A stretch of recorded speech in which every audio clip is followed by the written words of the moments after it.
CTV News at 5 with Hudson Mack. Good evening. Thanks for being here. The House stands adjourned. Business has come to an end at the BC Legislature tonight as the spring session was brought to a close in the past hour. And on this final day, the Liberals are celebrating the passage of new laws, but the NDP is complaining about the people's business being muzzled. Legislation on unconstitutional drunk driving laws were debated for only about an hour in the House today as the Liberals tried to pass 13 different bills before the spring session wrapped up. Other bills dealing with animal disease, energy efficiency, movie licenses, ambulance paramedics, among others, will be pushed off until the next session. Premier Christy Clark says she's leaving this session of the House on a high note. Clark says her government has proclaimed a new statutory holiday, has created more jobs for British Columbians, and introduced a law that returns the provincial sales tax. That, she says, took a lot of resources. Well, you know, the PST legislation took up a lot of time, and it took up a lot of staff time as well. I think, you know, my preference is to try and introduce the legislation as early in the session as we can. That just wasn't possible this session. And part of it was the PST legislation was hugely time-consuming for drafting staff. So things took a little bit longer. But, you know, I think every bill is getting the chance to be debated. And you know, remember this, some of the bills that have been debated for hours and hours and hours and then passed unanimously. So, you know, it's the opposition has a role to play. The NDP, which is leading the Liberals in the public opinion polls right now, says the government had plenty of time to fully debate all of the bills, but instead wasted its time on the HST. Well, certainly the last few days have been a gong show. It's legislation by lightning rounds. We've been given half an hour to debate substantive bills. Myself, I was up on a tax change that will have an effect on British Columbians who are in the housing market, and I was able to speak for 30 minutes, the only person in the legislature. 85 members here. I'm the only one that spoke on it, the only one that will get a chance now, because the government at 4 o'clock today shuts everything down. It's reprehensible, but it's become common practice for the BC Liberals. Let me say this, as I said. And let's get more on it now that the House has adjourned. Joining us live from the steps of the legislature is NDP House Leader John Horgan. Mr. Horgan, thanks for being here. It's a pleasure, Hudson. What is the most important piece of business that has been left undone? Well, the bill that I just heard you covering, there's going to be a change to the HST and the PST as it respects new home purchases next March and April, and there was no debate on it. There are 250 sections of the bill, 47 pages, no debate at all. That sort of thing shouldn't happen in a province like British Columbia. It's 2012. Surely to goodness the government could have had its act together to introduce these bills in a timely way. We started in February, and in the last 2 weeks they dumped 14 bills on the order paper. That's just not how you should run a company, certainly not how you should run a government. What about the Premier's assertion that your party has a role to play in this, that there was debate that went on and on and on, and then the stuff just went straight through? Is that true?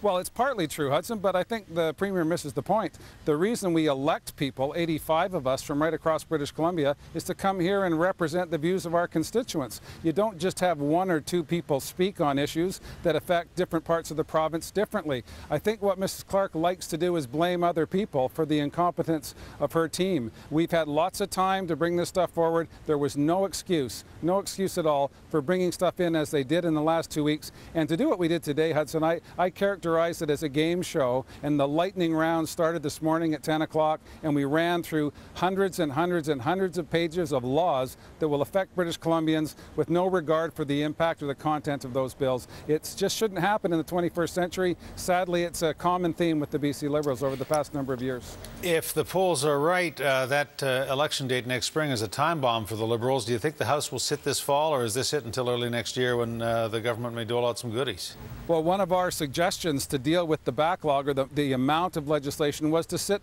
by the fixed calendar. The calendar says we are going to come back here in October. We could have deferred many of these pieces of legislation till the fall.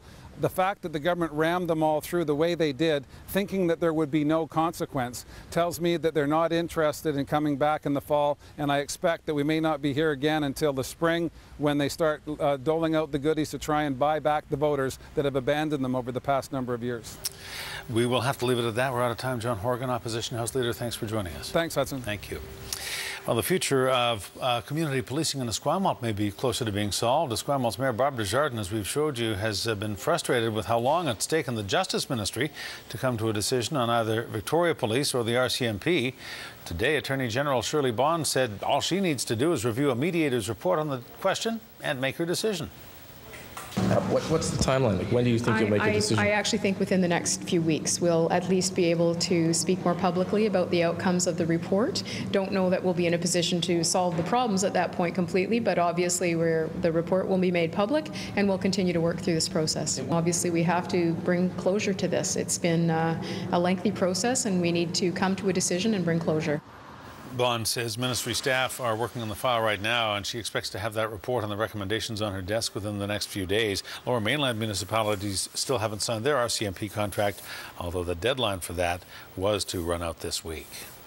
A charge has now been laid in that crash that killed a 15-year-old boy near Souk last month. The man police say was driving the car, David James Chason, has been charged with dangerous driving causing death, dangerous driving causing bodily harm, theft, and possession of stolen property. Chason's next court appearance is scheduled for June 14th. He remains in custody on an unrelated matter. A 73-year-old mother is outraged after traveling a great distance to see her seriously ill son, only to be banned from Victoria General Hospital. The woman flew from South Africa to come and take care of her 52-year-old son after she found out he had bleeding on the brain. She says the hospital, however, will not allow her to see her son after she tapped a nurse on the head to get her attention. The mother says she has written a letter of apology, but was told it was not heartfelt. The hospital has a strict policy of non-violence and non-confrontation. An update tonight on a story you saw first on CTV News last week. A single mother with terminal cancer who is struggling to make ends meet for her 3-year-old son has new hope tonight and is breathing a huge sigh of relief. Little Lucas had a chance to play fire chief behind the wheel of a fire truck at the Saunders Fire Department today. The station handed over a check for more than $1,500 to his mother, Julia Wolf, this morning after seeing her story on CTV. The 28-year-old mother discovered she had stage 3 metastatic melanoma while she was 5 months pregnant with her son. Since he was born, she's been doing everything she can to provide a bright future for him, going on without her. I mean, being here has just been amazing. Lucas is having so much fun, and it's a memory, like I said, I hope he'll cherish and he'll keep. And the donation, it is so generous and so kind, you know, from the fire hall, and I really appreciate it, and it means a lot to us. We have had an outpouring of support for Julia since we brought you her story. Doctors have given her a 20% chance of living for another 5 years. Well, whale researchers are seeing a light at the end of the tunnel. There is a population increase at last in the waters off Vancouver Island. A brand new bouncing baby orca was spotted in Juan de Fuca Strait a few days ago. The endangered southern resident poked his head out of the water as the whale took a swim with its mother. The baby, also known as L119, was spotted when all 3 pods merged into a superpod this week. Researchers say they hope the arrival of the orca calf is a good sign of a thriving pod. It appears to be just weeks old, but very healthy. Well, starting tomorrow, June 1st, your duty-free limit for Canadian travelers crossing the border will go up. You'll now be able to bring back $800 worth of goods from the U.S. after 48 hours outside the country. That may be good for consumers, not so good for Canadian retailers who are worried that the change in the last federal budget will spark an increase in cross-border shopping. Well, on this last day of the spring session of the BC Legislature, Premier Christy Clark's taking heat for not stepping up to help Catalyst Paper save thousands of jobs. The NDP says the provincial government has mishandled the company's file. The Premier met with the CEO of Catalyst Paper earlier this week to discuss financing, pension protection, and some outstanding taxation issues. Was the provincial government? Catalyst was speaking with the Premier directly, but says she was no help, though. The NDP says Clark should be helping the company and its employees. The Premier defends herself, saying it's not her job to subsidize private business. But here's the thing. We are not in the business in this government of subsidizing individual businesses. If the member thinks that the example of Skeena Cellulose isn't an example that every British Columbian in the province hasn't learned from, he's wrong. And he may be the only person in the province who thinks that that might be a good thing to do yet again. I don't. It was a failure, and it was a colossally expensive failure for taxpayers and citizens of British Columbia.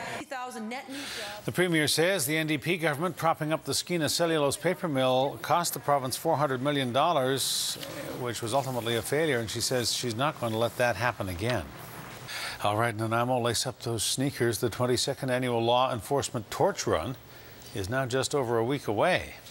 The 5-kilometer run is in support of Special Olympics, designed to bring together law enforcement personnel and the community to raise awareness and money. Families are more than welcome, and you can walk if you're not a runner. In the last 21 years, the Torch Run has raised nearly $3 million, cash that goes towards sending athletes to competitions, as well as program development and coaching. If you'd like to participate, you can get more information from the Nanaimo RCMP. Saunders Subaru is taking a drive to the golf course to help raise money for charity. The Saunders Family Foundation is hitting the greens at the Couch and Golf and Country Club for its annual golf tournament. The game raises money for young kids to take part in organized sports on Vancouver Island. And this year, the Saunders are giving away $8,000 to aspiring athletes and people in our arts community. Why do we do this?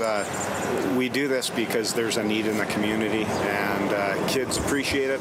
Kids need an extra boost to keep them into sports, education, scholarship, that type of movement, arts, culture. We need to keep kids busy, and this is a way of helping those in need.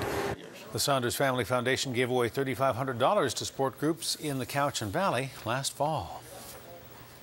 The Comox Valley Airport has appointed its new chief executive officer to the airport duties. Fred Bigelow will be replacing Shirley De Silva, who has served as the CEO at the airport since January 2010. Bigelow is a former base commander at 19 Wing Comox and has experience in managing operational aspects of an airport facility.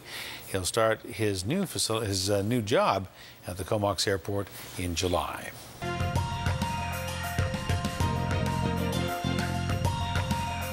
Live shot from the Nanaimo Harbor, and the harbor city's looking ship-shape right now. Today, the floating boat show sailed into town. And the harbor's filling up fast. Exhibitors from as far away as Washington are claiming their spot at the 8th annual Nanaimo show. Organizers say it is the only show which caters to the need of Mid-Island boaters. This year, more than 32 major yacht brokers and manufacturers will entice you onto the water. We say there's a boat for every budget. We have new boats. We have the ones that are manufactured even on the island here. We have some from Washington State. There's new, there's power, there's tenders, there's sailboats, some beautiful motor sailors, something typical for these kind of waters, safe boating in our waters. Boat Smart Canada will also be on hand for anybody who's looking to acquire the mandatory boat operator's certificate. The show is taking place at the Nanaimo Boat Basin. To find out more, go to npa.ca.